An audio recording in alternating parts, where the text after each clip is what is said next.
जय मुक्ताई. मुक्ताई वार्ता न्यूज चॅनलमध्ये आपले हार्दिक स्वागत आहे.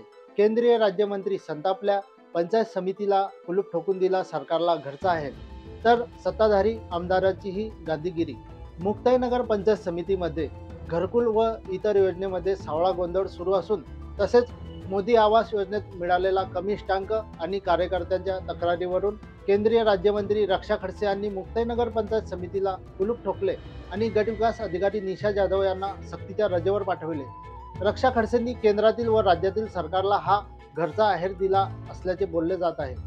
दरम्यान आंदोलन सुरू असताना जर आंदोलकांनी किंवा लोकप्रतिनिधींनी शासकीय कार्यालयांना कुलूप ठोकले तर गुन्हा दाखल होतो, परंतु येथे केंद्रीय राज्यमंत्री पदावर बसलेल्या जबाबदार लोकप्रतिनिधीने कुलूप ठोकल्यानंतरही कुठलीच कारवाई झाली नाही हे विशेष. तसेच गटविकास अधिकारी निशा जाधव यांची कुठलीच चौकशी न करता सरळ त्यांना सक्तीच्या रजेवर पाठवण्यामागचे कारण काय, किंवा हा प्रकार मर्जीतील गटविकास अधिकारी बसवण्यासाठी केलेला खेळ तर नव्हता, अशा चर्चा सुरू झाल्या असताना दुसऱ्या दिवशी सत्ताधारी आमदार चंद्रकांत पाटील यांनी मुक्ताईनगर पंचायत समितीचे कार्यालय गाठले, परंतु शासकीय कामकाजाची वेळ सकाळी 9:30 असताना देखील सकाळी 11:30 पर्यंत नव्याने पदस्थापना मिळालेले गटविकास अधिकारी हजर झालेले नसल्याने आमदार चंद्रकांत पाटील यांनी गांधीगिरी करत उशिरा आलेल्या गटविकास अधिकाऱ्यांचे फटाके फोडून प्रतिकात्मक पुष्पगुच्छ देऊन स्वागत केले आणि निदान आता तरी कारभार पारदर्शक होईल अशी अपेक्षा व्यक्त केली.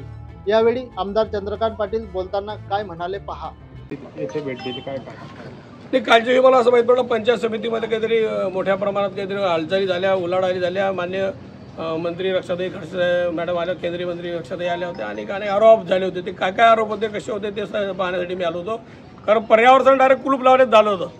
पंचायत समितीला कुलूप लावल्यानंतर पंचायत समितीचा पूर्ण कारभार बंद पडल्यावर पंचायत समिती सगळे अधिकारी बाहेर काढून कुलूप लावल्या गेल्याच्या बातम्या मी आजच्या पेपरला बदलही पाहिल्या. काल मी थोडंसं बाहेर कामानिमित्त किंवा माझ्या याच्या दौऱ्यानिमित्त बाहेर होतो, पण आज ते बघितल्यानंतर पंचायत समितीला आलो असता मी 9:45 वाजता आलो, पण 10:30 पर्यंत BDO साहेब आलेले होते आणि काहीच लेखी तक्रारी मला इथे पाहायला मिळालेल्या नाही. मी सिओनही बोललो होतो, सिओनशी दूरध्वनीवर बोललो असं त्यांनी सांगितलं की मी आपल्याला भेटतो आणि सांगतो काय तर एक पंचायत समितीच्या माध्यमातून खऱ्या अर्थाने वैयक्तिक लाभाच्या या सरकारच्या महाराष्ट्र राज्य सरकारच्या माननीय मुख्यमंत्री एकनाथ शिंदे, उपमुख्यमंत्री देवेंद्र फडणवीस आणि अजितदादांच्या माध्यमातून खूप मोठ्या प्रमाणात आपल्याकडे योजना आलेल्या आहेत. त्या योजना पर्क्युलेट करताना एजन्सी पंचायत समिती आहे आणि त्या पंचायत समितीच्या माध्यमातून शेवटच्या माणसापर्यंत त्या योजना गेल्या पाहिजे, म्हणून ते खऱ्या अर्थाने पाठपुरावा करणे, त्या लोकांना योग्य लाभ मिळवून देणे गरजेचं आहे. अनेक लोक इथे काय करतात, जे पंचायत समितीमध्ये आउटसोर्सवर आहे ते बऱ्यापैकी लोकांची पिळवणूक करतात, अशा बातम्या आमच्याकडे येतात. पण कालच्या दिवशी खऱ्या अर्थाने एक विषय मला आता समजला, मी ऐकून विषय तो IQ विषयावर बोलतोय, मला कन्फर्म नाही आहे पण त्याच्यावर मी बोलतोय की पंतप्रधान आवासचे घरकुलांचा टार्गेट कमी आलं, त्याच्यावरून लोकप्रतिनिधी संताप झाला. तर ते पंतप्रधान आवासचं टार्गेट हे मला माझ्या माहितीनुसार हे जिल्ह्याहून किंवा केंद्राहून राज्याहून येतं आणि त्याचं फॉलोअप हे फक्त हे करत असतात. त्याच्यामुळे त्या संदर्भात बी काही गलत झालेली दिसते मला. शेवटी टार्गेट जेव्हा पंचायत समितीला तेव्हा पंचायत समिती खाली जाऊन टार्गेट देऊन त्या गावातून ते कामं करून घेत असते. योग्य लाभार्थ्यांना लाभ भेटला पाहिजे हा मुद्दा बरोबर आहे, पण टार्गेट कमी आलं या संदर्भात वरती केंद्राकडेच भांडलं पाहिजे. त्याचे पैसे येत नाही त्यासाठी केंद्राकडे भांडलं पाहिजे. SBMचे पैसे, स्वच्छ भारत मिशनचे पैसे वर्षानुवर्षापासून आलेले नाही आहे, त्याच्या वर्गआउट होत नाही, प्रशासकीय मान्यता होत नाही आहे. किंवा अनेक आता तुम्ही जर बघितलं दलित वस्तीचे कामं ग्रामपंचायत पातळीवर जे आलेले आहे त्यालाही फंड असल्यामुळे त्याची वर्गआउट होत नाही, प्रशासकीय मान्यता झालेली आहे. याच्यासाठी लोकप्रतिनिधी वरच्या पातळीवर भांडलं पाहिजे मला असं वाटतं. पण कालच्या दिवशी एक नवीन पायंडा जो पडला कुलूप लावण्याचा, तो इतका चांगला पायंडा पडला की आमच्या वरिष्ठ नेत्यांनी किंवा यांनी केल्यामुळे आता उद्यापासून काही पण झालं तर चंद्रकांत पाटील पण कुलूप लावीन आणि कुलूप लावण्याच्या माध्यमातून न्याय मिळवण्याचा निश्चितच प्रयत्न करेन. खऱ्या अर्थाने कुलूप लावणं हा चांगला मुद्दा नवीन प्रचलित कायद्याप्रमाणे आला आता, कारण कुलूप लावल्यानंतर सगळं चांगलं झालं. मॅडमलाही सक्तीच्या रजेवर पाठवलं, पण का पाठवलं हे मला माहीत नाही आहे. मी माहिती घेण्याचा प्रयत्न करतो पण मिळत नाही आहे. पण मग आता तशा पद्धतीत येणाऱ्या काळामध्ये थोडंसं बी काही झालं की अनेक म्हणजे मी जसं करेल तसे प्रत्येक पदाधिकारी, प्रत्येक पक्षाचे विविध पक्षाचे पदाधिकारी पंचायत समितीला कुलूप लावतील आणि न्याय मिळवण्याचा प्रयत्न निश्चित करतील. भाऊ, आज आपण आले परंतु 11:30 पर्यंत अधिकारी व काही कर्मचारी हजर नव्हते, पण त्यांचं काही नाही होऊ शकत कारण ते बहुतेक शिफारसीवर आलेले आहे. जे शिफारसीवर आलेले नाही आहे, जे कर्मचारी बिचारे इनपार्शल आलेले आहे, त्या कर्मचाऱ्यांच्याच बाबतीत असं होतं असं माझी स्वतःचा समज आहे. तो समज गैरसमज असू शकतो, पण आता 9:30 त्यांना काल 7 वाजता ऑर्डर भेटल्यावर ते 9:30 वाजता आले पाहिजे, कारण कायदेशीर त्यांचं रुटीन काम का 9:30 मी त्यांचा सत्कारही केला. कुलूप लावला नाही, कारण मी कायदा मानणारा माणूस आहे. कुलूप लावायमध्ये मला काही स्वारस्य नाही आहे. मग त्याचा सत्कार केला. पहिलाच दिवस सत्कार झाला पाहिजे, फटाके फोडले, सत्कार केला. आता चौधरी साहेब आले, अतिशय पारदर्शक आणि प्रामाणिक काम करतील. प्रत्येकाच्या घरापर्यंत जाऊन काम होईल. योजना दूधच्या माध्यमातून आता आम्ही सरकारने योजना दूध दिलं की त्या गावामध्ये त्या घरापर्यंत महिला भगिनी असेल, तरुण मुलगा असेल, पंतप्रधान कौशल्य योजनेच्या माध्यमातून त्या तरुणांना तिथे लाभ कसा मिळेल, या सगळ्या योजना एकत्र होऊन त्या पद्धतीचा व्यवस्थित पद्धती काम ते साहेब करतील अशी मी त्यांना शुभेच्छाही देतो.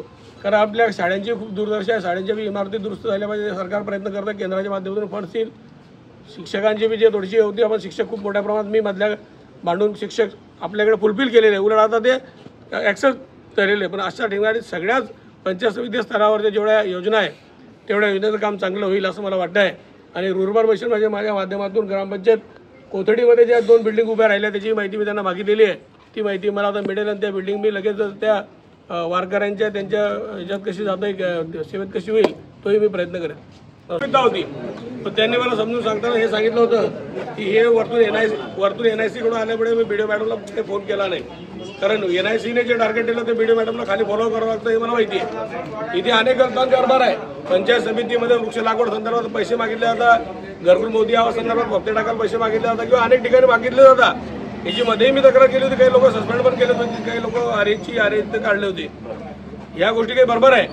पण टार्गेट आणणे हा जो विषय हा सरकारचा विषय आहे तो त्या माध्यमातून केला पाहिजे.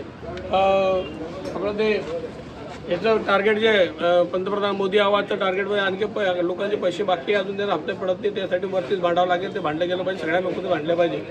आणि दलित आवाज काय सांगितलं, प्रशासकीय मान्यता आली दलित वस्तीची पण अजूनपर्यंत फंड आलेला नाही आहे. त्याच्या संदर्भात भांडणं गरजेचं आहे. लोकप्रतिनिधी सगळ्यांनी एकत्र भांडलं पाहिजे. आणि काल जे SBMचे पैसे, स्वच्छ भारत मिशनचे पैसे आतापर्यंत आलेले नाही आहे. अनेक वर्षापासून लोक चक्रा मारत आहे. स्वच्छ भारत मिशन हे बी केंद्र सरकारने चालवली खूप चांगली योजना आहे. स्वच्छ गाव असावं, निर्मळ गाव असावं अशा पद्धतीत चांगली चाललेली योजना आहे. पण त्याच्यावर फॉलो होत नसल्यामुळे पैसे येऊ शकले नाही असं मला वाटतं. सरकारच्या योजना अति चांगल्या आहे, सुंदर योजना आहे, पण त्या पद्धतीत फॉलो होत नाही आहे असं मला वैयक्तिक वाटतं. आणि तो फॉलोअप झाला पाहिजे. काल जे कुलूप लागलं मुक्ताईनगरच्या पंचायत समितीला, खऱ्या अर्थाने मी त्याचं स्वागत करतो. उद्यापासून मी बी कुलूप लावून, कारण सनदीच्या मार्गामध्ये कुलूप लावणं असं लिहिलेलं नव्हतं सनदशीर मार्गाने. आता नवीन मार्ग उघडला त्याच्यामुळे त्या मार्गाने आता प्रत्येक वेळी आला काही झालं की कुलूप मी पण लावते. आज अनेक कर्मचारी 9:30 पर्यंत हालचाल रजिस्टर आणि हजेरी रजिस्टर पाहिलं 9:30 पर्यंत येणं अपेक्षित होतं. मी 11:30 वाजता इथे आहे. अनेक कर्मचारी तुमच्या हालचाल रजिस्टर हजेरी रजिस्टरवर दिसत नाही आहे. आणि BDO सर बी आता आले. त्याच्यामुळे या सगळ्या गोष्टी ज्या आहे या तांदायक आहे. एखाद्या तालुक्यावरच्या ऑफिसाला कुलूप लावल्याने अनेक लोकांना कशा पद्धती कालच्या दिवशी घरी परतीनं जावं लागलं हे मुक्ताईनगर तालुक्यात पाहिलेलं आहे. पेपरने त्याची बातमी दिली नाही. पण अनेक वेळा आता याच्या पुढे भविष्यामध्ये अशाच पद्धतीत आम्ही पण आमदार म्हणून किंवा लोकप्रतिनिधी म्हणून नाही जाऊ द्या, पण एक सामाजिक कार्यकर्ता म्हणून नियमित येत जाईल आणि पाठपुरावा करत जाईल. लोकांना अडचणी आली की कुलूप लावत जाईल. धन्यवाद.